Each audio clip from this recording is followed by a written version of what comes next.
Well, thank you all for joining us today. My name is Dave Cafaro. I am Interim Chief Executive Officer of the Greater Irvine Chamber, and we are thrilled to have you here with us in person and those who are watching on live stream. We're also recording this, so thank you to the City of Irvine for accommodating this, and you'll be able to see this played back. We'll have it posted to the Chamber's website. So I want to begin this afternoon by thanking the Cove at UC Irvine for this wonderful site, for hosting today's Candidates Forum presentation, as well as the City of Irvine, once again, for recording the program and posting it. Given the number of candidates that we have, and you can see we've got a very full group of candidates here, we have a limited amount of time, so we want to maximize our use of time. So for each question that's asked, we'll ask the candidates to respond in 1 minute. And you can see we have a timer up there to help us keep track.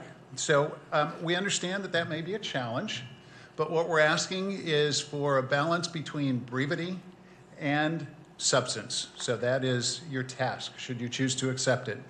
Our goal here today is to give the audience an opportunity to get to know each candidate and their position on critical business-related issues facing our city.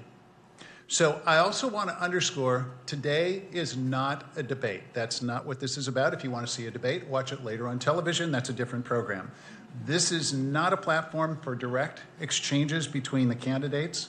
So to maximize candidates' time here, please hold all applause until the end. We're going to ask you to do that at the conclusion of the forum, and then we'll ask you to applaud. This evening's discussion will cover key topics such as businesses, employee attraction and retention, housing supply, infrastructure, and a number of other topics. So this is an opportunity for our candidates to present their views on business-specific issues impacting the City of Irvine. And we ask the audience to refrain from any positive or negative reactions to the positions that the candidates will convey. So with those instructions, it's now my pleasure to introduce you to our moderator for the mayoral portion of today's forum. Ambassador Gaddy Vasquez is the descendant of migrant farm workers who instilled in him a strong work ethic and the value of reward of serving others. He was the first member of his family to earn a college degree and has been a lifelong advocate against world hunger, poverty, and disease. He most recently served as Senior Vice President of Government Affairs for Edison International and Southern California International, one of the nation's largest investor-owned utility companies. From 2002 to 2006, Ambassador Vasquez served as a 16th Director of the United States Peace Corps and became the third longest-serving Director of the Peace Corps in its 60-year history. From 2006 to 2009, he served as U.S. Ambassador to the United Nations Organization in Rome, Italy, and his effective and decisive leadership prompted the Director of the World Food Program to name Ambassador Vasquez as a champion against world hunger. Ladies and gentlemen, please join me in welcoming Ambassador Gaddy Vasquez.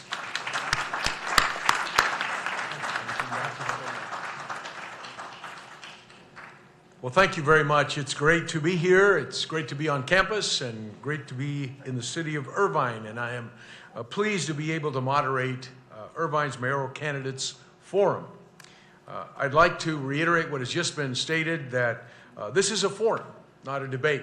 And so this will give us all an opportunity to listen, to hear, and assess the perspectives, the views of the candidates. And having served as an elected official for many years, I appreciate how challenging that a campaign can be, but I also know that these candidates are eager to share their vision for Irvine's future. With a rich history which has balanced the drive for innovation with the preserving of its spectacular open spaces, Irvine remains a beacon of prosperity for the entire county. In the 1860s, James Irvine and his partners purchased this land from Mexican ranchers. By 1878, Irvine had bought out his partners, and in 1914, this little town tucked in between the beautiful, mighty Pacific Ocean and the Santa Ana River was born. From farming to national defense, to hosting the 1953 Boy Scouts of America National Jamboree, to establishing the University of California, Irvine, to establishing a truly remarkable master plan community. Today, Irvine is home to one of the lowest unemployment rates, unmatched public safety, and a thriving economy driven by innovation, technology, medical devices, biotech, healthcare, and perhaps most importantly, entrepreneurship. It's also one of the most diverse communities in Southern California. Today, we'll hear from candidates who are hoping to lead this extraordinary city as its 24th mayor and guide Irvine into its next chapter. Please join me in welcoming the candidates. I'll name them, and this is one moment you can applaud, and then we will cease that. The Honorable Larry Agron, A.B. Batia, Wing Chow, Felipe Delgado, the Honorable Tammy Kim, Ron Skolsdang, Lee Sun. So thank you all for joining us today, and as has been announced, 1-minute responses available to you on the screen, or that is, the timing is available to you on the screen, and we appreciate your adherence to that guideline. So before we jump into the issues today, we'd like to take 1 minute at least for you to tell us about yourself and why you are running for mayor. We will rotate questions, by the way, but I'm going to begin with Councilmember Agron. Thank you. Thank you for those who have hosted this event and for an opportunity to exchange views with you. My wife Phyllis, who is here, she's a pediatrician. That's what brought us to Orange County. She was admitted in one of the first breakthrough classes where women were admitted to the medical school, finally, at UCI. And from there, we actually fell in love with the community, with the idea of building a wonderful community here. We've been doing that long enough to remember, Gaddy, when you were a supervisor here. I'll bet very few others remember that. We've been proud to be a part of building a new and different kind of city, one that is, as you pointed out, diverse, thoroughly integrated, and succeeding in so many respects. I look forward to talking about those in a little bit. Thank you very much. Mr. Batia. Hi, my name is Akshat A.B. Bhatia. People who don't know me, I'm a father of 2 wonderful kids and husband to my beautiful wife. We moved to Irvine from Beverly Hills 4 years ago to raise our family, which we all know Irvine is known to raise a family, basically. And we all know what's going on in LA nowadays. So we moved to Irvine. The reason why I'm running for a mayor because when I started talking to a lot of parents in the school, I found out that not many people are representing the parents' right, and not watching the kids. So my reason for running, apart from other issues, which is economy, transportation, housing affordability, more transportation for school, pollution, and all that, the most important issue for me, dear to my heart, is representing the parents and their voice. As we all know that the recent bill signed by Governor Newsom, 1955, which restrict parents to know about their kids in school.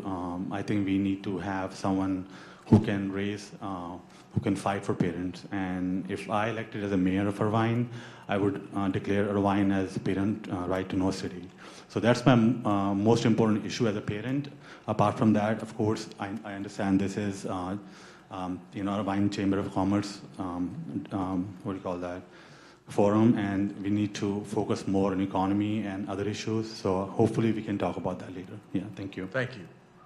We have a little technical glitch on the screen here, but hopefully, there we are. Okay. Mr. Chow. Good afternoon, ladies and gentlemen. My name is Wing Chow. I'm running for mayor of Irvine. My family has lived in Irvine for 40 years.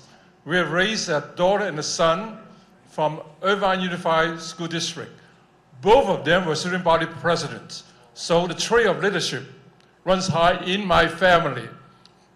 I myself came to America to study in 1968, first in a Christian college majoring in communication, then a bachelor in business, a master in accounting, and a certified public accountant status. My career included being a vice president, director of internal audit, corporate controller, and CFO. We have fulfilled our American dream. I married a beautiful wife from Taiwan. She's now an accomplished artist.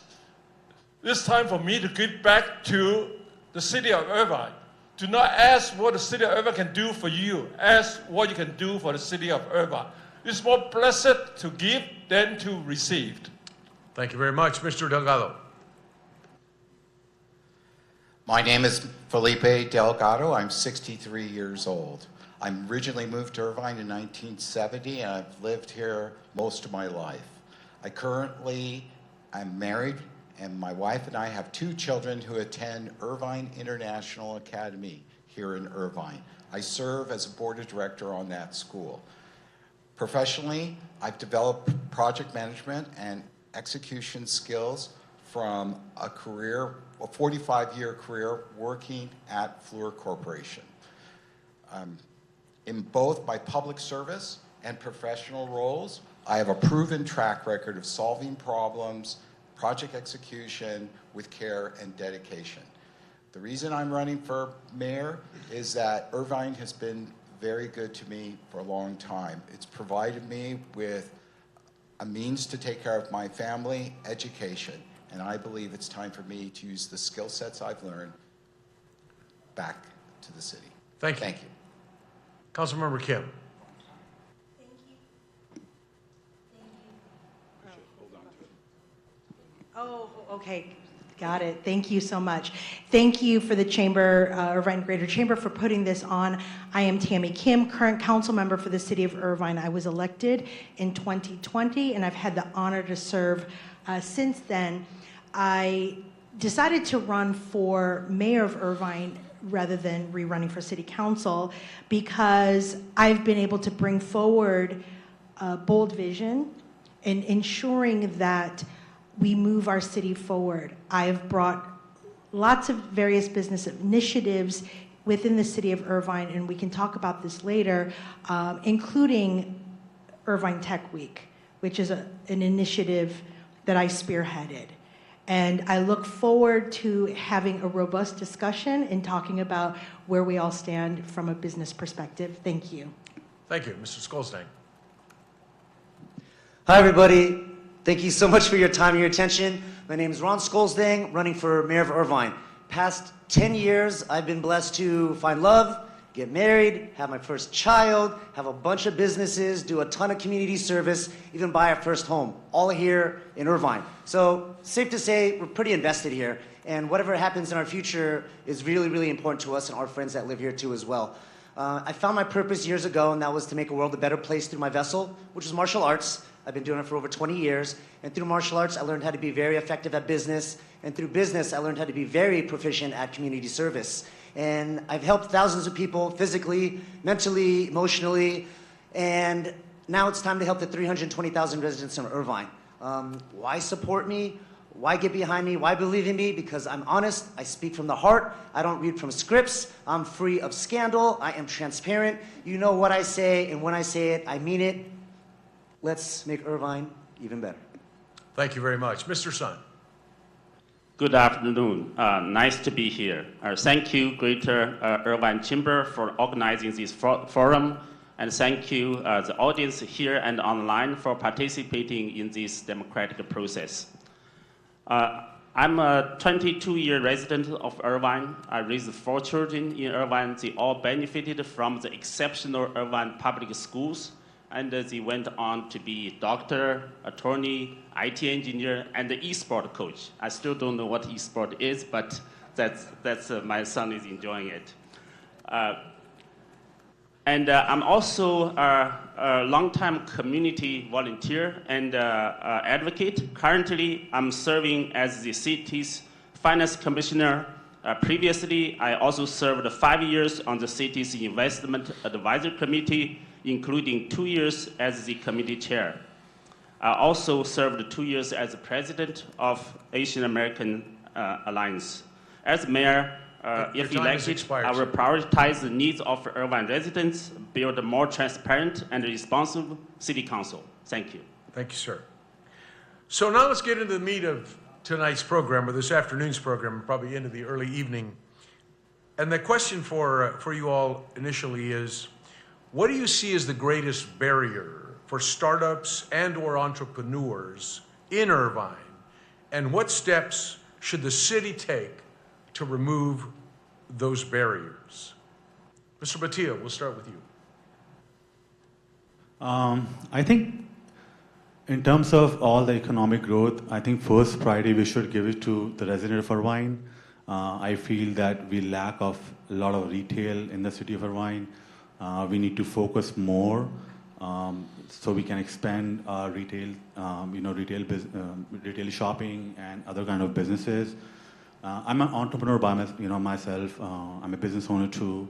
And when we open a business, we feel there are a lot of red tapes around, which I think we need to cut down the red tape, maybe give more incentives to new businesses, people who are entrepreneurs, especially in technology and retail businesses. So I want to go more deep into it. As I told you that my mostly focus running for this is because I want to be a voice of the parent. I understand this is the most important topic too. But I want to be honest. I want to discuss in all panels and then go over this. Thank you. Thank you, Mr. Cha. I encourage entrepreneurs to start a business in Irvine. Actually, most of the jobs in America are created by small business. I will create a favorable economic environment by having the proper rent control and tax incentive, tax credit, tax initiative. So people will be interested to start a business. I will cut down the red tape, make it much easier for people to apply for licenses, to start a business, to have the new job. Actually, I'm kind of encouraged that people are already asking me, if you become a mayor, we want to move our business to Irvine because of the safety. And I have a separate company from San Francisco because of the chaotic situation over there to move to Irvine. I said I will initiate rent control so that you can afford to start a business over here, and also give you tax incentive so that you can start your business over here in Irvine to create new jobs. Thank you. Mr. Delgado. So there can be multiple problems when it's starting a new business, but from when I've talked to multiple business owners, the word I get is red tape, red tape, red tape. That is the big thing when dealing with the city. Okay, there's other things. When dealing with the city, there could be misguided zoning policies. There's also rising real estate costs, landlords renting to chains rather than local businesses. But it always seems to roll back to red tape. And honestly, Irvine does have services and facilities to assist local businesses to overcome that. And so I think, number one, I would guide them to those services. But before I would guide them, I would check and see that they're working well. So that way they can that would facilitate them being able to open their businesses. Councilmember Kim. Thank you. The good news is getting a business license here in the city of Irvine is actually pretty easy, but it does take some time to get the license. And we need to work on being able to facilitate that. The other good news is that the city of Irvine has no additional business taxes, unlike other cities. So it's very difficult to give incentives when you don't charge for taxes in the first place. But what I do think that we need is access to capital, and that's what entrepreneurs need, and attracting venture capital firms to come here to Irvine to help accelerate businesses. Because when businesses and ideas are seated in Irvine, The goal and the job is to make sure that they stay in Irvine so they don't go to other places that have strong accelerator backbones such as Austin or Silicon Valley. So that is the thing that we want to do here in Irvine and that I plan to continue when I'm mayor. Mr. Skolsdang. Local business is the backbone of our community. I have been very, very blessed to open my own dream business here in Irvine just not too long ago. So I'm very, very familiar with the process and what it entails. It's Oka Kickboxing Club in Irvine if you need kickboxing. But the process, if you do through the standard process, is 25 days to get your business license, but it's so much more complex than that. You've got to get zoning, you've got to get special permits. If it doesn't fall perfectly within the suggested uses, you need to get a CUP, or you need to get a special use permit, which is a little slightly under the CUP. So we need to focus on process, improving our process on how to get people and getting their businesses open sooner. The challenge that I had as a business owner was there's a spot that I loved, and if I didn't buy it at that moment, I might lose it. And if I didn't get my business license in 3 months, I'd be stuck with a business space for 3 to 5 years with a business I can't even operate. And that's a very, very scary thing for a small business owner. Education is also important. We don't know where to go if we don't have a lot of experience in business. I want to open up a muffin shop. Where do I go? Who do I talk to? Where do I apply? What licenses and permits are proper outside of going to City Hall and getting the paperwork? Thank you. Mr. Sun. Yes, the city's Innovation Council and the Greater Chamber's Gateway Program and the LEAD program are very good programs to help the people to start a business. Actually, I have led the renovation of a 60,000 square feet building during the past 3 years to construct a building for medical devices manufacturing. And the most difficult thing I met was the city permitting process. And I would streamline and expedite the city's permitting process and so facilitate the businesses to get started doing work. And for an example, I had submitted these permit applications. There was one just small issue of a unit was using metric instead of English, and that took like 4 weeks to resolve that. That's too long. I would definitely need to resolve that. Thank you very much. So staying on this theme and drilling down just a little more, some of you have articulated some ideas, but we really want to drill down on this important question. What local regulations? Gaddy? I'm sorry, my apologies. You're on. Here we go. My 1 minute of fame here. Thank you. The barriers to startups here, some of them are bureaucratic. What's referred to as red tape is actually planning, and we do want businesses to develop in accordance with reasonable planning. But I think we probably need a small business administration here at the municipal level to begin to break down some of these unreasonable barriers, if indeed, and as they exist. The real principal problem, let's face it, particularly with respect to retail, is the price of land and accordingly the rent for startups, which is exorbitant here. And small independent businesses, startups, we really have to negotiate effectively with the Irvine Company and with the help of the Chamber of Commerce to see if we can lower those barriers to entry. Thank you. With apologies, I'll make sure we proceed accordingly. We're going to begin this next question with Mr. Chow. And staying on this theme of entrepreneurship, what local regulations should be implemented or abandoned to help businesses thrive in Irvine? Mr. Chow. For the individual who want to start the business in Irvine, that we will cut down the red tape. As I said, that give tax credit, incentive, initiative, and also to provide loans, business loan for people to start their own business. So they can start a business, they feel that they are comfortable to operate in Irvine, not only to start business, but to stay here. Because over the last few years, I noticed that many companies has left Irvine because they cannot afford the rent. When we moved to Irvine in '85, we saw a lot of business being built up, but also in the last few years, I saw a lot of business that left. So not only that I want them to start a business here, we want them to stay. We're going to keep them in Irvine. If I become the mayor, I want to make sure this is the right environment for them to operate. Thank you very much. Mr. Delgado. You know, if there was a particular item that I would focus on, you know, I would make sure that space was set aside for local businesses in new developments. You know, a lot of times we have new developments and they get built and all of a sudden they realize that there's not enough independent neighborhood businesses within reach of those communities.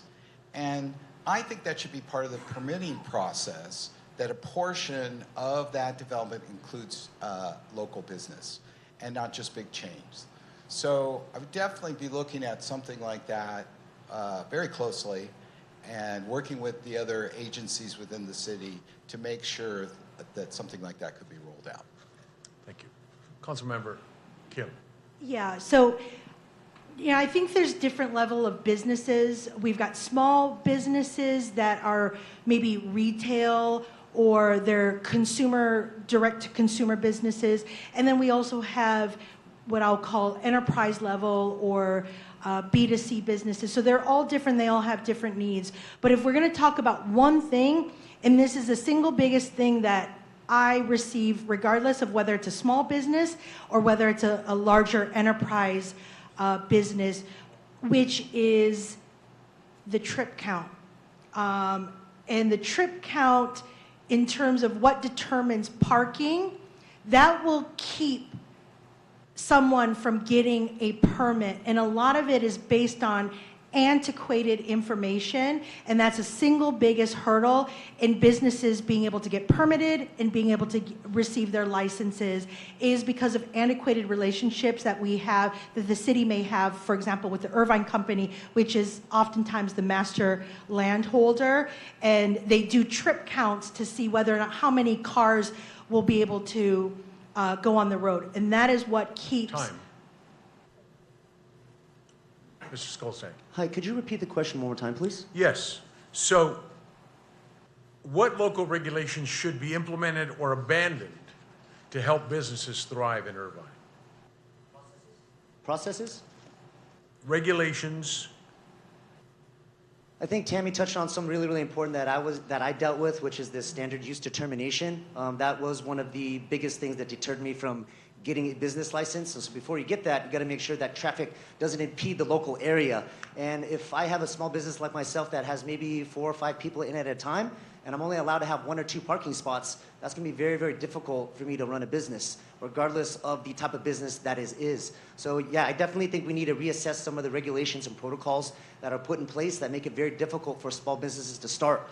I want to circle back to the education piece too as well, because there's a lot of people with a lot of great ideas, but they have no idea how to start. They don't even know how to start a corporation, an LLC. They don't even know that you can have a seller's permit if you want to resell items. And so there's a lot of lack of education for people that aren't well versed in business. And I'm a big believer that everybody should have at least one business in their lifetime. Thank you. Thank you. Mr. Sun. Yes, I definitely don't think we need more regulations. For the existing regulations, we need flexibility in the implementation. And again, I go back to the example of my renovation project, which took 3 years, and went through a lot of hurdles, and including parking space count and the slope of the entrance, all the things, and the key is that you need to have a person really to talk directly, not just go through back and emails, all the things. Every time it's like 3 weeks, back and forth. That's too much. Again, I will streamline the city's permitting process and help the businesses, large or small, and to make sure that we go through the process quickly and the people can get the real business as soon as possible and make a profit and help the community. Thank you. Thank you. Councilmember Eggman. I think that candidate Wing Chow put his finger on the kinds of incentives that we can provide that would help small businesses to succeed at the front end. I'm particularly interested in the proposal made by presidential candidate Harris, who has talked about a $50,000 credit to get started in a business.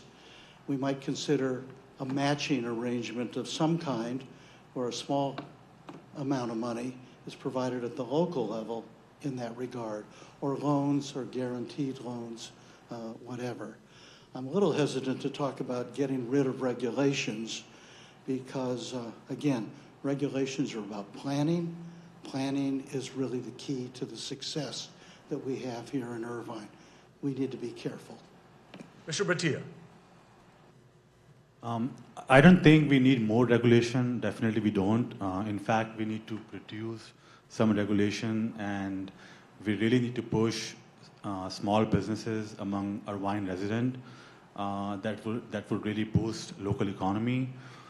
As far as big businesses are concerned, definitely we should give them some kind of tax break if it's possible, bigger incentives so they can bring their business to Irvine and again boost our local economy. I'm also very interested if we can have some kind of access to, if it's feasible for our city to provide some kind of capital to new business owner or entrepreneurs, which can really contribute to this economy. So there are a lot of steps we can take, but I definitely feel that we should not impose more regulations. Thank you. Thank you. Mr. Delgado, we'll lead with you on this next question, and it's been alluded to by some of the candidates, but we read about businesses of all sizes electing to leave California. Specific reasons vary, but the common theme is it's too difficult to do business in the state. As mayor, what would you do to ensure the city of Irvine fosters an environment that is favorable to businesses? You know, I think the first thing I would do before I could do anything like that, I need to sit down and talk to these people and find out what the real problem is. You know, there's all different types of businesses, so what type are we looking at that we want to stay in Irvine? I mean, it's a diversity, right? But you really got to listen to, first listen to them and understand what their problems are and why they don't want to, they're leaving or why they want to stay. Because I don't want to spend time creating a direction where at the end of the day doesn't really help. So I think first step is to have a forum, listen to them, open up, find out what the real problem is, and not just guess. You know, the mayor position is only 2 years. I don't have a lot of time there, and I don't like to do recycle. So I like to make results. So my first action would be to listen to the business owners, you know, directly and get it from them, the patrons, and everybody involved, and find out what the real problem is before I do something like that. Councilmember Kim. Thank you. So I've spent the last 4 years listening to businesses and understanding the needs of our Irvine businesses. So from day one, I will be prepared to work with our business community. I have already created an economic development department within the city of Irvine. So we do have that. We had somebody, we are looking to hire a new economic development person, but really what it comes down to, and I have done this during my time as council, and I will continue to do this as mayor, making sure that we are not inadvertently inundating our businesses with more regulation. That's number one, and making sure that our policies don't inadvertently target small businesses. And that is the responsibility of our city and as our city council. And I will make sure I do not add further regulation to our business. Mr. Skolstang. I think balance is important. I did talk earlier about the importance of small business being the backbone of our community, but medium and large-sized businesses are important too as well. When I was younger, I used to awe at the Google building or the Taco Bell building. I was like, oh my gosh, it's amazing. Irvine has all the biggest companies in here, and they're starting to leave. And big businesses leave because they make less money.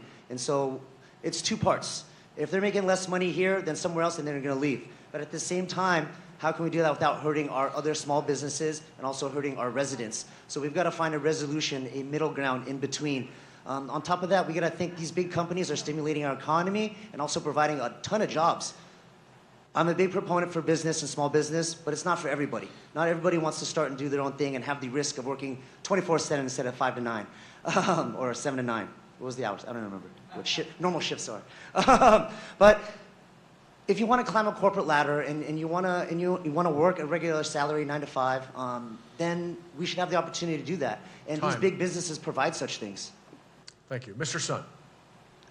Yeah, it's a Greater Irvine Chamber is playing a very critical role, in working with the city and partnership to develop the business and economic development.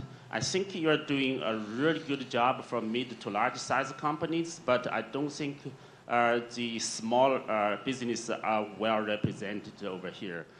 So just look at your fees, and the small business was $6.99 or something. The large, very large, like 1,000 people companies is 2,500 something. That's a little bit not right. So you need to lower the fee for the small businesses. That's one thing. Second thing, in the business, we have so many committees and commissions. I don't think we have a small business committee. Well, if elected, I will immediately form a small business committee to take care of all the needs and of small businesses. Thank you. Councilmember Reagan.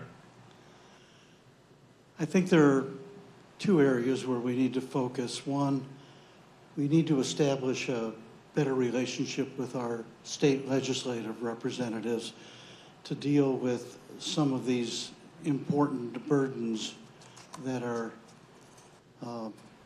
levied on small businesses particularly. The whole workers' comp matter was a real crisis a few years ago. That required state legislation, state improvements in law, enabling businesses to survive and succeed. The other thing is just the general affordability of business.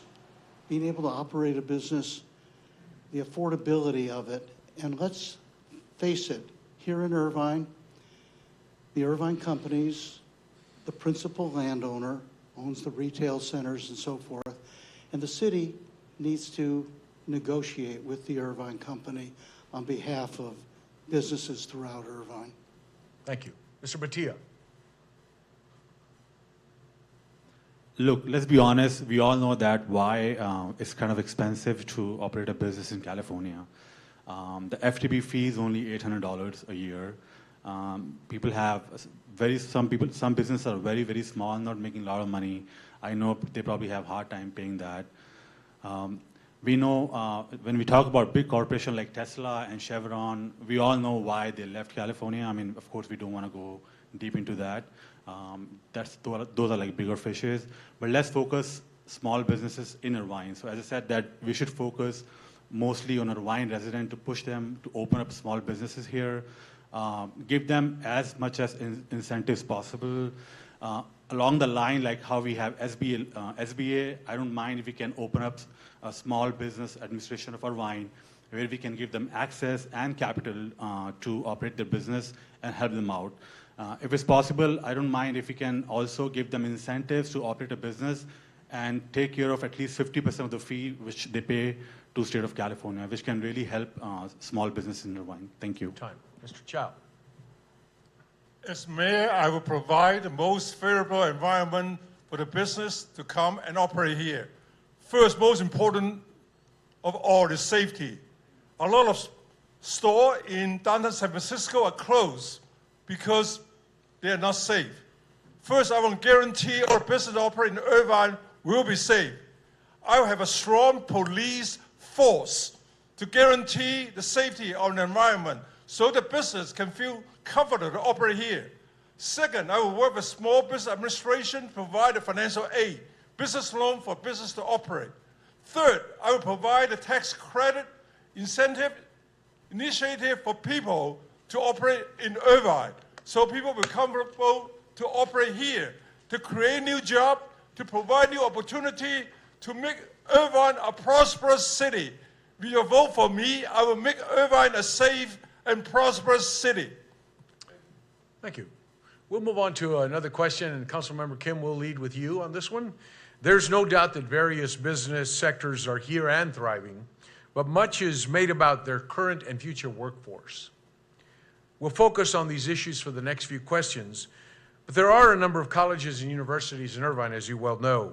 So the question is, how can the city best partner with those institutions to ensure that Irvine is retaining the talent that is actively preparing for their own future? So I spent years actually in Fortune 500 and venture-backed startup companies working specifically within talent acquisition. So I know this intimately well. And Irvine has the reason why companies want to come to Irvine is because we have such a talented workforce. We have one of the highest skilled workforce anywhere within Orange County and within Southern California. And that is what attracts companies to come here. But we can do more. And when it comes to actual talent acquisition, and when it comes to, we need to make sure that they have a place to live. Because without having a place to live, that is where the talent starts to leave. And the only way we can guarantee that we will have talent and the companies will have talent in Irvine is to make sure they have a place to live and they don't have to go out to Riverside and San Bernardino in order to afford to live in Irvine. Thank you. Thank you, Mr. Skolstein. I think to retain talent, and there's a lot of wonderful talent here in Irvine, the new generation is different. It's not the old school ways where it's like, hey, I pay you this and I expect you to do this. What's happening now is people are valuing quality of life over money. And that's a very interesting thing, right? Because back in the day, it's just like, hey, okay, I do this, that's it. There's no questions about it. But now we have to be empathetic and we have to consider what quality of life and what kind of respect that they want. Even now in my business, whether I want a manager or a driver or an operator, it's important that they feel that they matter, that their voices are heard, and also that we actually care. I've been very fortunate to be able to retain people in business and retain talent because I show them that I care. I even show up to their baby showers, their weddings, their birthday parties. It's important as owners and operators to take a personal interest in every single person that works for your company or that works with your company. And that's how you retain talent, by being part of their family. It's not money. It's not enough. Thank you. Mr. Sun. Yes, during the past 3 years, I actually recruited about 30 people in my company. And there are two things. Number one is that it's really difficult to get people from outside to move into Irvine. You know, just it's impossible to get them the salary which needed to sustain the housing. Second, for people, actually, we have a lot of talents right over here, and they want to stay here, but they couldn't afford the housing. So we need to, like the city of Irvine, we need to work on affordable housing and workforce housing. You know, similar to UCI is doing, right, to attract the professors. So again, so people are, you know, they can find a place to live. That's their most important thing. And in terms of salaries, all the things, you know, can be competitive. The environment of Irvine is definitely, you know, the best. And, you know, in terms of quality of life, that's, again, actually many people, talented people want to come here. Yeah, we need to retain them. Thank you. Councilmember Agron. Acquiring and keeping good talent here in the city of Irvine, it's dependent upon a series of policies. One thing I've encouraged is a stronger and stronger relationship between the city and IVC, Irvine Valley College, allowing young people, instead of going away to a four-year college and paying $70,000 a year to attend out of state, why not attend IVC here for a year or two? Stay here, get a better education in a community college. The city can offer scholarships to cover the $1,000 or $2,000 cost per year, and we can anchor those people here in Irvine. The other thing, again, is we need to negotiate with the Irvine company to absolutely write down the rents on about 5,000 apartment units of the 35,000 that they own here in the city of Irvine. Mr. Batia. I think most of the young talents are aged between 22 to 35. How we retain them here in Irvine? Number one, of course, housing affordability, because a lot of people drive to Riverside, as she said, different places far away from city, so it's not really feasible. Second, I feel that nightlife is missing out from Irvine, fine dining is missing out of Irvine, and those young people want to go out, dine out, and they don't have that opportunity, and they have to drive very far. So I think we need to identify an area where it doesn't interfere, our residents' normal life, day-to-day life, and then have more retail, more fine dining, some kind of nightlife where they can live here. And also, again, as he said, that we should incentivize them by, if they're going to college, we should give them some kind of benefit, some kind of credit in terms of tuition fee. But the most important thing I feel to retain them here is housing affordability, if they can afford to live here, and also if they can have a place to entertain. Thank you. Time. Mr. Cha. Irvine is famous for its education system. Our children can attend elementary school, middle school, high school, and Irvine Valley College and UCI. When we first moved here, almost 40 years ago, we opened our home to rent out a room for the student. Over the year, we charge them a minimum rent so that they feel first safe to live with a family, and then they afford to live in Irvine. Second, over the year, during the holiday, Thanksgiving, many foreign students have no place to go. We opened a home to cook turkey. One year we cooked big 2 turkey. We welcome 55 students to our home to eat with us. Our children learn to serve the student. Third, we work with our church every year. We go to UCI to preach the gospel, and after that, invite them to our home to have dessert. So that's the way we work with the education system here in Irvine, where we'll continue to do so. Thank you. Mr. Delgado. The question was, how do we retain talent? And I think the way to answer that is you have to look at the workforce you're talking about.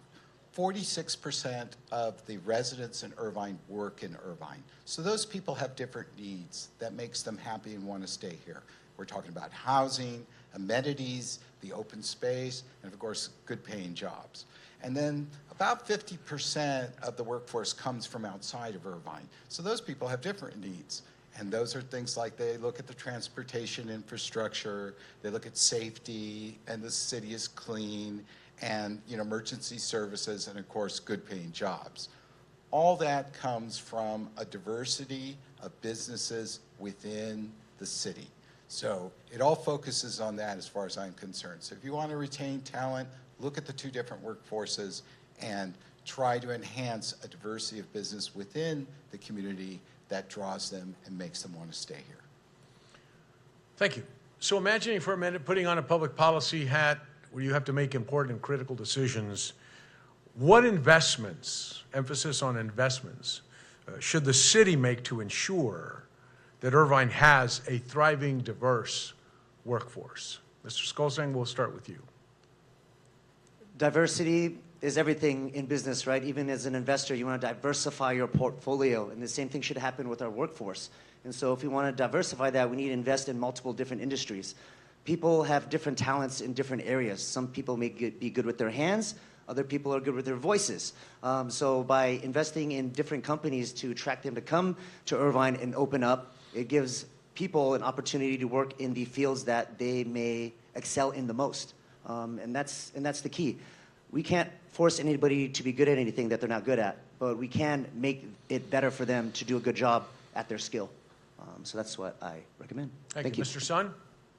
Yeah, 3 things. First thing, as mentioned earlier, is to resolve the housing affordability issue. We will invest heavily in that, so make sure that people can, especially young people, can afford house here. Second is, as we mentioned, we will invest in small businesses. So we'll put significant amount investment in there. Third thing is that Irvine is already and will be even further to be the innovation center. Today's setting is, right from, it's the right place over here. This is the place where new businesses get started. Here's the entrepreneur, come here to start new businesses. And actually, I mentioned in yesterday's forum, many people know that Irvine originated from Irvine Ranch, right? So everybody knows, okay, here's the orange groves, all the things. But not a lot of people know that, many, many years ago, the light of speed, this most important parameter in the science, was measured right over here in Irvine. So we were, the Irvine was innovation center a long time ago, and we will keep that and build for the future. Time. Councilmember Agron. This question gives me the opportunity to talk about investments in climate action that might make a real difference, not only for our city, but for the entire world.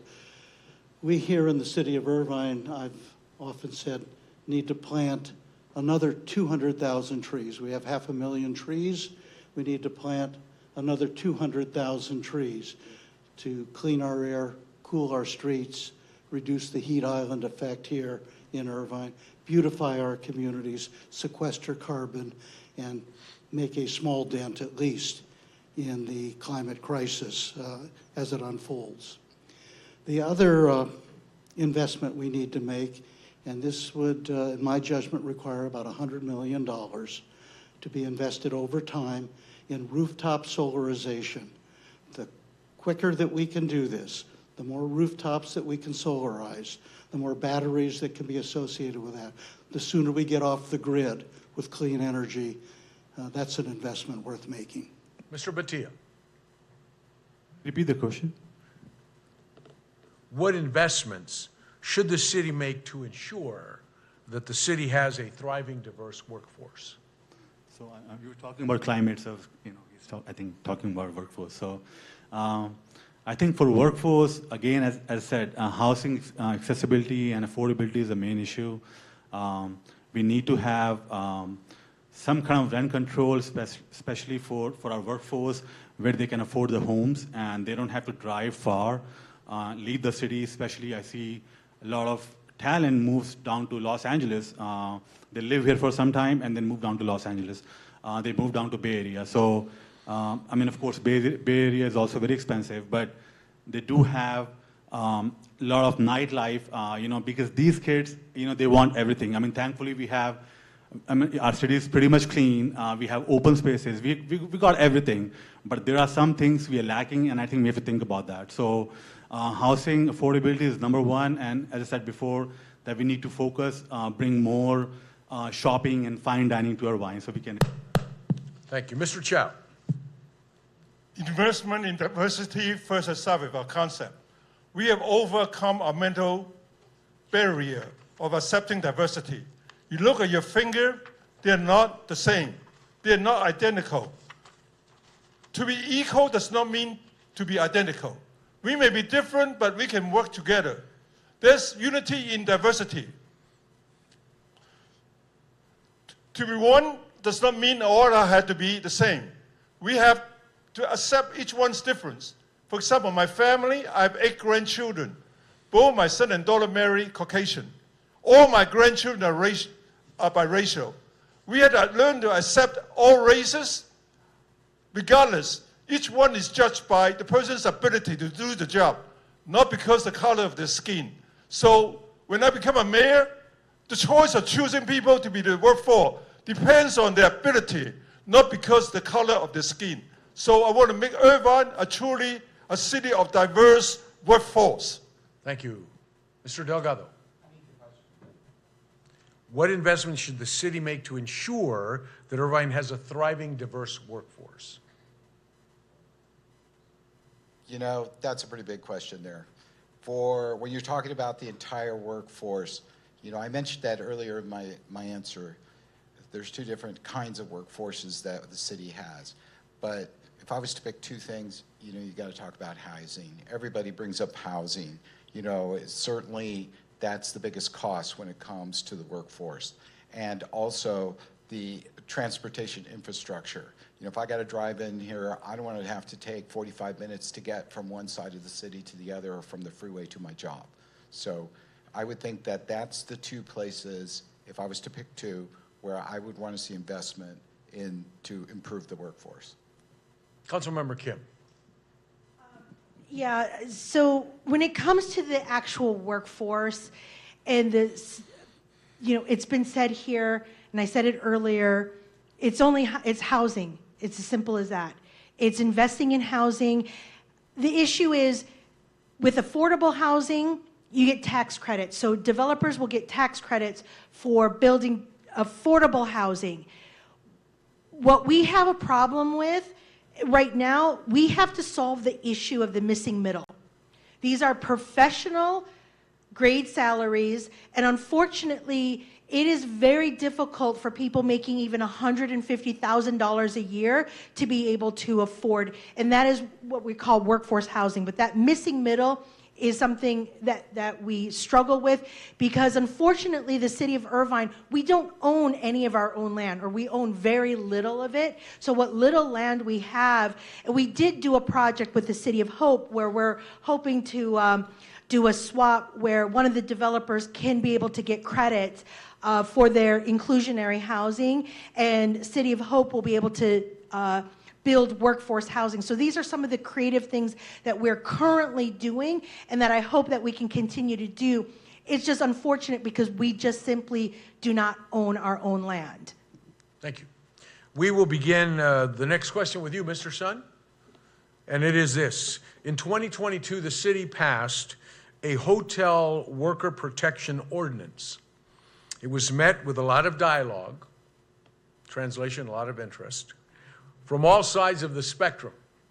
What roles do you believe the city plays in the relationship between workers and employers? The city definitely play a very big role in between the workers and the employers. And on one hand, we want to give the businesses, you know, all the conditions for them to thrive, but we also need to protect workers' rights. So when this situation comes, the cities definitely will play a positive role getting all the people together and to discuss and come to a solution. So the city will be mediating the rules as a mediating role, and to make sure that the businesses are you know, protected and also workers' rights are protected. Yeah. Thank you. Thank you. Councilmember Rager. This was a matter of some contention. We did adopt a hotel workers protection ordinance, protecting their health and their safety on the job, but also dealing with the matter of workplace rules. It's regrettable in an industry when there's a lack of representation, union representation of employees who can then bargain directly with the employer. Here in Irvine and many of the hotels, there is no union presence. In other hotels, there is.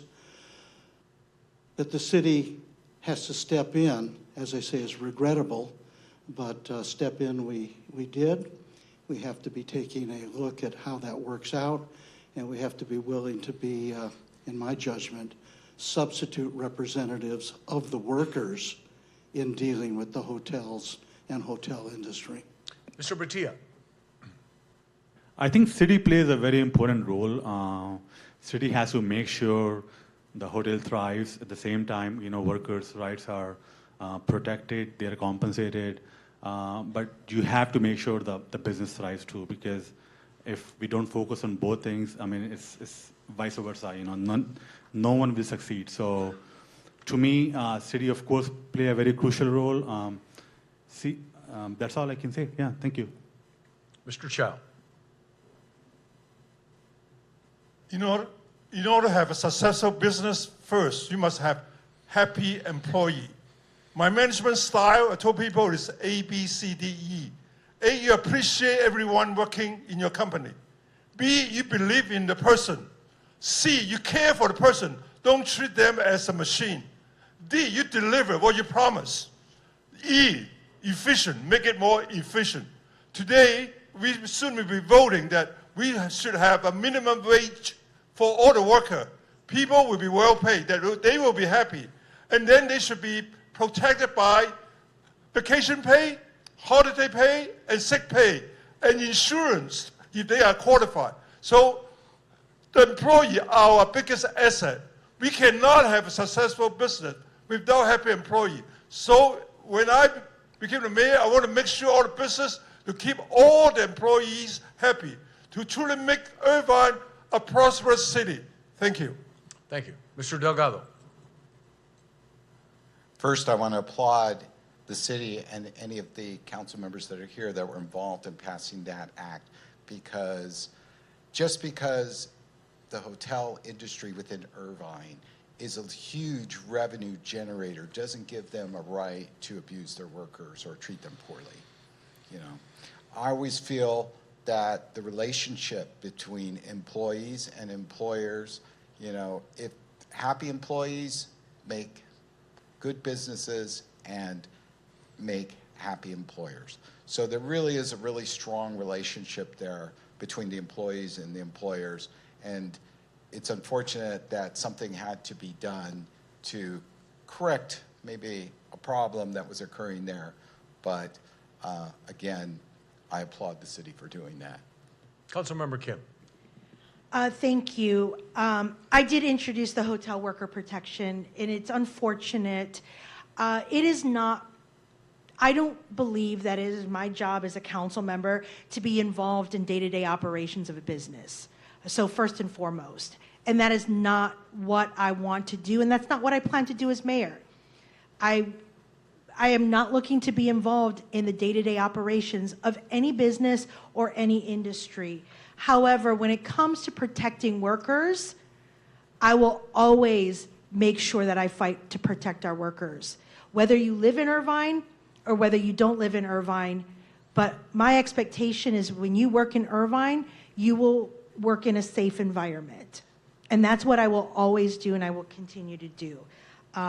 So it was an unfortunate situation, but it did have to happen. There are other things with the few seconds is going back and making sure that we don't have overreaching policies, and that's what I plan to do. Time. Thanks. Mr. Skolstein. I think California is one of the best states for employee protection. They're very, very protected, and I deal with that on a regular basis. And that's why it's very, very important that we take care of our employees and make sure that they're happy. As far as the city's role in regulating the relationship between employer and employee, I believe in minimal intervention. If a company starts there, and the city's role is to provide an attractive space for a company to come in and operate.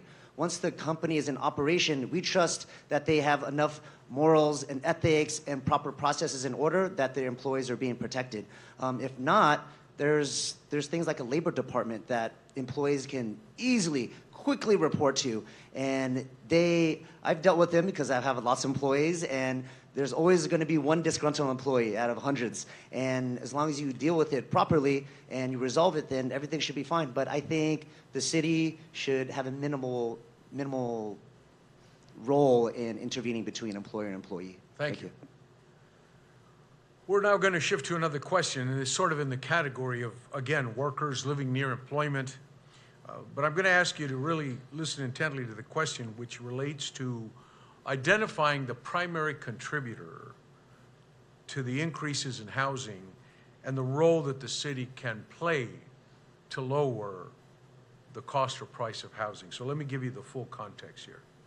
It's typically preferred that employees or workers live near their place of employment. And housing is one of the biggest issues, not only in Irvine, let's be clear about that, but throughout the region. To that end, housing prices have gone up substantially in this region in recent years, what do you see as the primary contributor to those increases? And is there anything the city can do to lower the price or cost of housing in Irvine? Councilmember Agron, we'll start with you. It's a statistical fact, it's empirically true, that the primary factor in the increase in housing costs has been the cost of land. We live in a city, it's a wonderful city. The Irvine Company in many respects has done a wonderful job over the years in cooperation with the city. But the fact of the matter is, you can't build reasonably priced housing for thousands and thousands of people when the price of the land is not just $5 million an acre, not just $6, but $8 or $10 million an acre. In some cases, this is the result of kind of the monopoly situation here in Irvine. In other cases, it's a result of sheer greed on the part of land developers.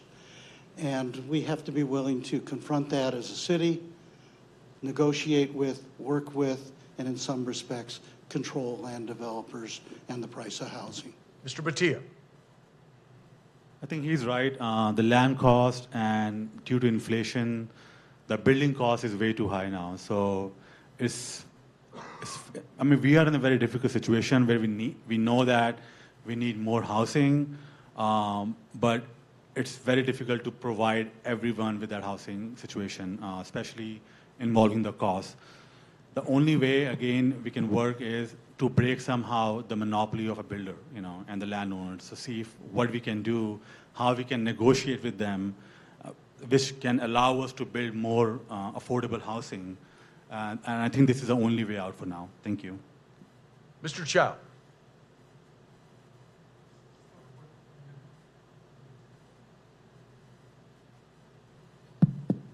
We all know the housing is expensive in Irvine. I want to deal with two areas. Because when I talked to some policemen, I was surprised they don't live in Irvine. First, I want to make sure all the laws enforcement officers are able to live in Irvine. I will provide subsidized housing for all those law enforcement officers so they can live in Irvine. Second, I will deal with the house flipping. I found out there's a lot of investors from China particularly. They came to buy houses in Irvine and push the price up, but they don't live here. They don't get investment, so I want to make sure there's a control. People cannot use it to make profit.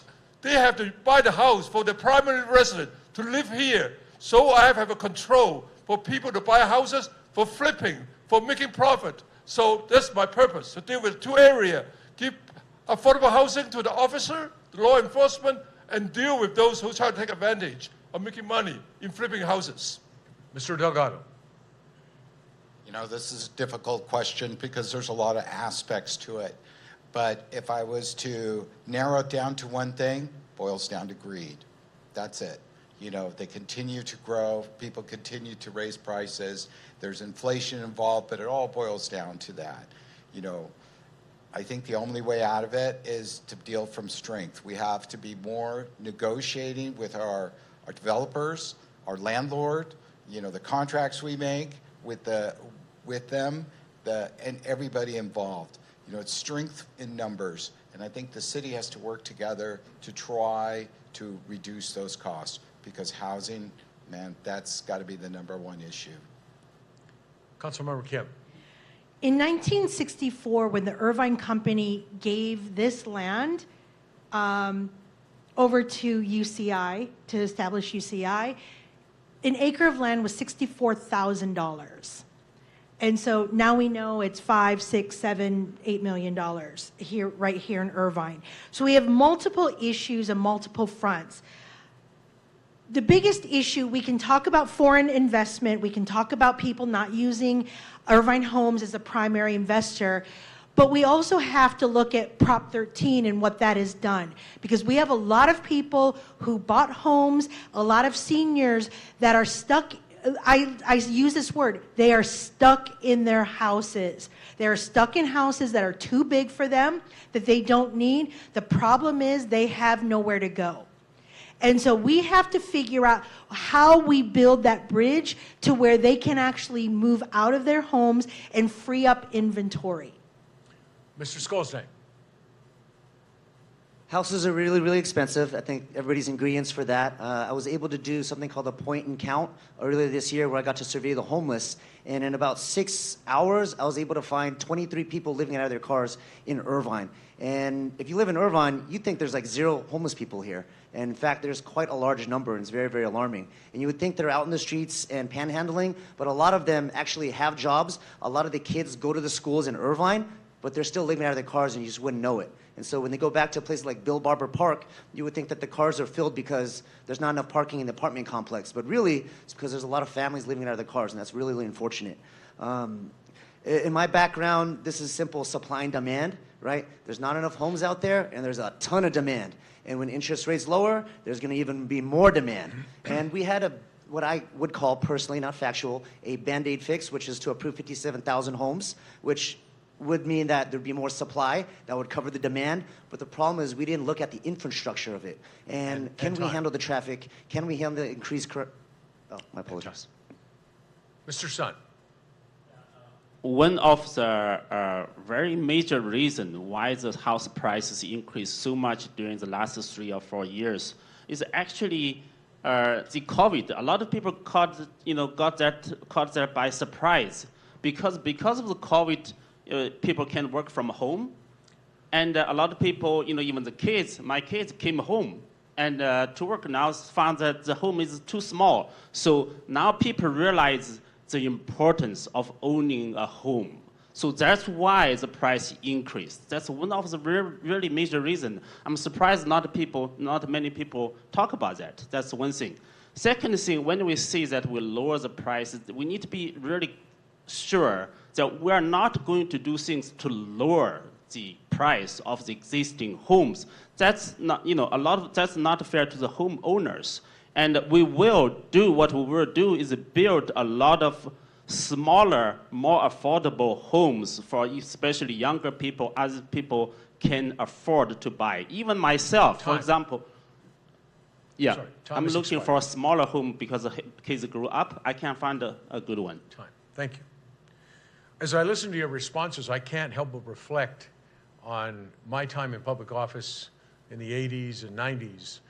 But it was interesting because in 1988, I think some of you will remember, there was a ballot initiative to slow growth or development in Orange County as it related to housing. And here we are in 2024 discussing how we need more housing, affordable housing, accessible housing. It's amazing how Orange County has evolved. But these are vital and important issues, and that's why they're part of this discussion here today. And I want to proceed to the same topic, drill down a little more, get a little more specific, because Irvine is planning for more than 23,000 housing units. That's according to the most recent regional housing needs allotment, and ultimately those units need to be built. So if we want to see more housing inventory, what steps can the city take to help increase housing supply in Irvine? Be specific, as specific as you can. Mr. Batia, we'll start with you. Honestly, I'm really worried about building more homes here. That would really lower down the quality of life. I mean, if there's a mandate, I don't know if there's a way out, we can work on this. But right now, if you go to any school, you would find out there are like 30 students and 1 teacher on them. So building 27,000 more homes will bring at least 50 or 70,000 more cars, almost 75,000 more residents. I don't know how we're going to handle that. I'm really concerned about this because this will really bring the quality of life way down. So I think we need to be very thoughtful about this, and we really need to all sit together with the resident, with the city council, with the state, how we can work this out.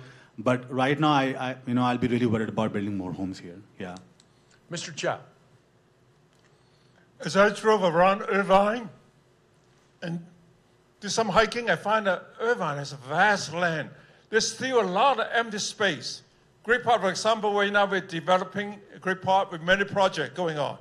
That the area, Great Park, that some houses were built just recently over the years. So there's room for us to build houses, affordable housing for those people, particularly for the senior. People had to wait for 10 years in order to get their housing. So I want to build more affordable housing for the senior that they can move into instead of waiting for 10 years. So if we work together to develop all the vacant land, we have, I believe we have enough room to build more houses for all those people who want to live here. Thank you. Mr. Delgado. You know, you talk about a plan for building more housing. Was it 57,000? 23,000. 23,000 houses. You know, and you're asking how the city can help do that, or what they can do to facilitate that. You know what I've seen in my years when it comes to government involvement? They have a great plan, great enthusiasm, but it's actually the execution where they falter. And I believe that if you're going to try to build 27,000 homes within the Irvine city limits, you got to have good planning, good management, but most importantly, to make sure the execution pans out, because that's where the results are. So to me, we need somebody, a hard nose, somebody with heavy experience in planning, execution, and communication to run that program and make that happen. Oh, that sounds like me, by the way. Councilmember Kim. Thank you. I think many of the candidates do not understand what has actually happened. So this is a regional needs housing assessment. This is a number that was given by the state. It was given by the state. In 2021, the city of Irvine actually sued the state. We went to court, we tried to lower that number, and we were unsuccessful. Number one. Number two, what this is it is a planning exercise for the city of Irvine to identify opportunities where these units can be built between now and 2029 for the regional housing needs assessment. So what this is, it is an opportunity to build. At the end of the day, the free market is going to determine what is actually built. But the city of Irvine, what we do is we say these are the opportunities where you can build. You can build 10 units here, 5 units there, 100 units there. It is the market, it is the developers that will determine this. And unfortunately, most of the candidates here do not understand this process. Time. Mr. Skolsang. I think the state has done and always does a good job of doing their due diligence before putting out a number. I'm pretty sure 23,000 housing units isn't just a number they just pull it out of a hat. They did studies on our city finding that we could adequately handle 23,000 units, I believe, next 20 years? Is what they plan for? In the event that they do that, that's fine. But I know that we passed not too long ago, it was 57,000 units. And if we do that for affordable housing units, I talk about the infrastructure. And so the infrastructure will be diminished horribly. Infrastructure will have a negative effect on the rest of the city. Not factual, but I've been hearing of things like local things like Boomers and Irvine Lanes being torn down so that we can have more homes. And quality of life is so important. I believe that we should have more homes, more people deal with affordable housing, but we also got to worry about quality of life. I would hate it to not be able to play miniature golf, even though I don't play miniature golf. I just like the access to it. Thank you, Mr. Chow. Mr. Sun, pardon me. Yes, again, just to be clear, the 50,000 home number was the previous proposal, and the city council passed the proposal was 23,000 homes, which in agreement with the state's minimum requirement.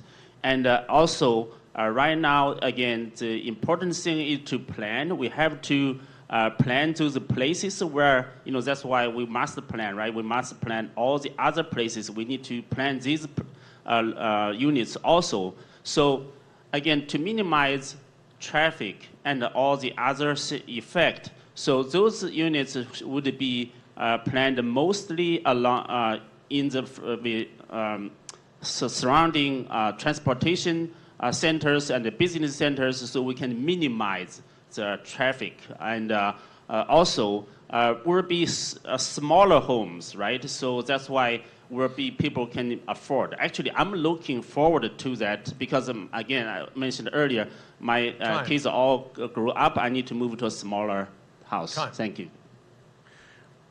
Thank you very much, Mr. Sin. You've given me actually a good segue to the next question. We're going to move away from housing a little bit. Not that the line of questioning is going to get any. I think you forgot me on that round. It started with Mr. Batia.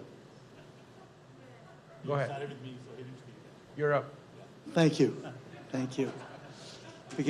There's no intent, I assure you. Beginning to feel a little left out here. You sit down here. Actually, the 57,000 number is a real number. It's a number that reflects the assigned number of units by SCAG, the Southern California Association of Governments. The state is in the process, in cooperation with developers, I might add, of imposing these big numbers on various cities. Irvine getting the imposition of the largest numbers.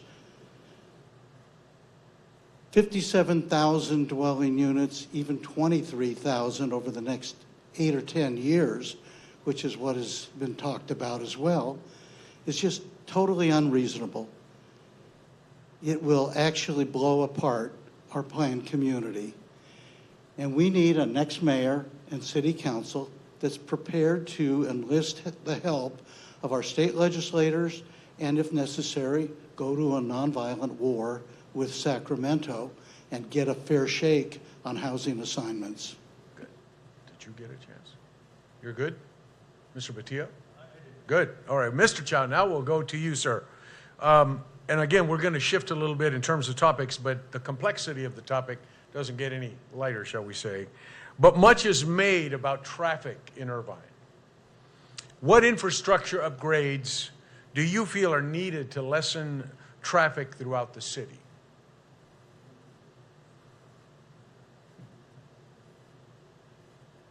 Since I live in Irvine 40 years ago, I see the traffic has significantly increased. I still remember those days along the culvert, I saw people picking strawberry. Now that someone told me from one section, Cyber Village to UCI, it took him 35 minutes. A traffic light that you noticed had been really, you had to wait for 5 minutes before the red light turned to green. And in between, there was no car driving. So we had to improve the traffic light of Irvine. They had to be done properly. At certain days of the time when the traffic is a lot, you need that. But you cannot apply it uniformly over the whole daytime period. So I want to increase traffic, make sure that all the traffic lights are properly regulated so that people don't have to waste their time wasting. And also that you can see that people building underground the bridge to make things easier. I saw that one road was built under the railroad. So things can be done. We can improve the traffic of Irvine. We work together. Thank you. Mr. Delgado. Okay, the traffic. I got to tell you, I was almost late to the forum here because of the traffic. It's that bad, you know. You know, that's not an easy answer. You know, a lot of the roadway system, the transportation system is already built. I think that there should be two things. One, of course, we talked about the traffic lighting, you know, synchronization. But, you know, we got to improve the public transportation. You know, right now we have this program out, the Irvine Connect, who's out there working right now. We got to look at that as a possibility of expanding that. We also got to look to the future. There's going to be transportation solutions in the future that we haven't even thought about yet, whether it's light rail or tunneling or whatever it is. Just need to start saving money now and investing to do a big project for the city so we can be at the forefront of the nation, as we've always been. So I think that would be the direction, or any policy that the city has, I would follow that as mayor. Councilmember Kim. You know, when we look at traffic, I think there's an opportunity to really deploy smart city technology, developing our infrastructure, making sure that we're using a data-driven approach to traffic, encompassing which would include AI technology as well. And I think that is really what is going to be the next iteration, because we're able to do communication, able to do adequate light synchronization, but that's going to require making sure that we've got the infrastructure in order to handle all of that data, including ensuring that we roll out robust 5G technology to do all of that communication, because a lot of this is really making sure that traffic can move, but we also have to look at our, again, going back to our iConnect, making sure we've got active transportation, but this is going to really require a smart city integrated approach. Mr. Skolzang. As far as battling traffic, it's two answers, but obviously it's not going to be that easy. Implementing technology is going to be a big one. I'm sure all of us have been stuck at a light with no other cars on the road, and that light just doesn't turn green for like 5 minutes, right? Doesn't make any sense. But implementing proper AI technology will be able to handle such things where if there are no other cars on the road, why the heck isn't my light turning green? So easy fix there, easy to implement. AI is the future. It's being utilized now. It's being utilized across all industries in every aspect of business. It's amazing. Alternative modes of transportation are important too as well. Yes, we have a wonderful bus system. I see a lot more people on bicycles. I ride bicycles myself to work. Sometimes I get to work faster on my bicycle than I do in my own car, and it's only 3.8 miles away, depending on the time of day that I go to work. E-bikes. For the buses, when you take the buses, I think it is a great option, but the problem is people are reluctant to take it because they don't think it's going to be a great experience. So I think re-educating our people and changing the culture so people actually enjoy taking the bus, because right now people don't think very highly of it. Mr. Sun. Yeah, Irvine is doing very well in many different aspects in terms of diversity. But one of the things which is not diverse at all is transportation options. Yeah, so we are heavily relying on cars. We need to expand the transportation options, so including building protected bicycle lanes and expanding the iConnect and also school buses. So many different options that no one option can resolve all the issues. It has to be a holistic approach combining all the different options. So also, we need to do that, make sure that in our new constructions, like we mentioned earlier, when we build the new houses, we need to make sure that transportation is considered, make sure that no additional traffic too much, and also look at future technologies to really, Irvine is the forefront in many different areas, so we need to be in the forefront of transportation also, going into the future. Councilmember Agron. I agree with most of the comments that have been made here. I think the last speaker, Dr. Sun, touched upon the school bus program, rebuilding a school bus system here in the city of Irvine so that the morning rush and the safety hazards and all the aggravation associated with taking children to and from school in a private automobile can be avoided, replaced by safe school bus systems. We also can continue to expand our iConnect system.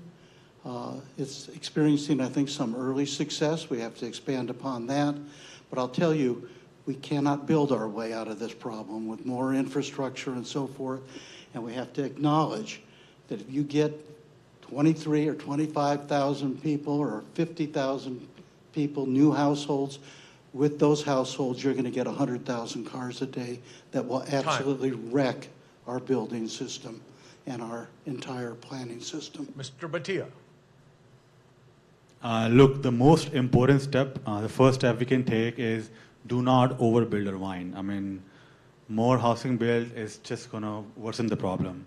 I have a few solutions. Number one, I would say build a good school busing system, because my kids go to school, I drop them every day, and I see the crossing guards, they work nonstop between 8 to 10 and 1 to 3, and we see so many cars passing by, and I can see the kind of hard work they do. So we need to have a very efficient school busing system where kids can be picked up and drop off at a specific location, which will really decongest the traffic.